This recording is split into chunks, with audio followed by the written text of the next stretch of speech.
Guys, জীবনে ভাবি নাই যে এরকম লাইভে এসে ভিডিও করব। প্রায় 8 মাস কষ্ট করার পরে একটা ইউটিউব চ্যানেল খুলছিলাম। তো সেখানে বুঝে নিতে এআই দিয়ে বিভিন্ন সফটওয়্যার দিয়ে এডিটিং করে অনেক কষ্ট করে প্রায় 1000 উপরে প্রায় 2000 মতো সাবস্ক্রাইবার হয়ে গেছিল। প্রায় 1 লক্ষ 1.5 লক্ষর মতো ভিউ হয়ে গেছিল। তো ভাবছিলাম যে সপ্তাহখানি পরে চ্যানেলটাকে মনিটাইজ করার জন্য আবেদন করব। ইউটিউব সেই সময়তে আমরা হোম এরা দিল, এমন একটা সময় মারছে আমি ভাবতে পারি না। এত কষ্ট লাগছে ভাই, জীবনে এত কষ্ট লাগেনি।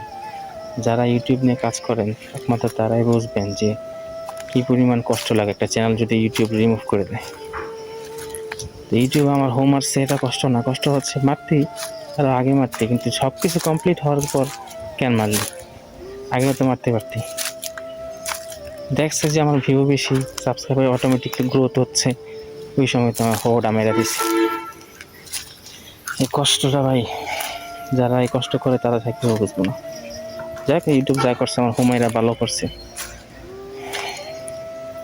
ভাবি না এইভাবে লাইভে এসে কথা বলবো। যাই হোক, অনেক কষ্ট লাগতেছে, তাই আর থাকতে পারলাম না কিছু না বলে। ইউটিউব আমার যে ক্ষতিটা করলো সারা জীবন মনে রাখবো।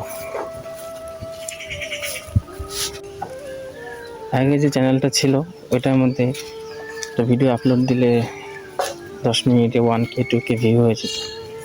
এটা কি সম্ভব এখন? কীভাবে কী করবো বুঝতে পারতেছি না। কেন ভাই, কী দোষ আমার? এই সময়টা আমার হোটা মারতে হইলো, আর সময় নেই।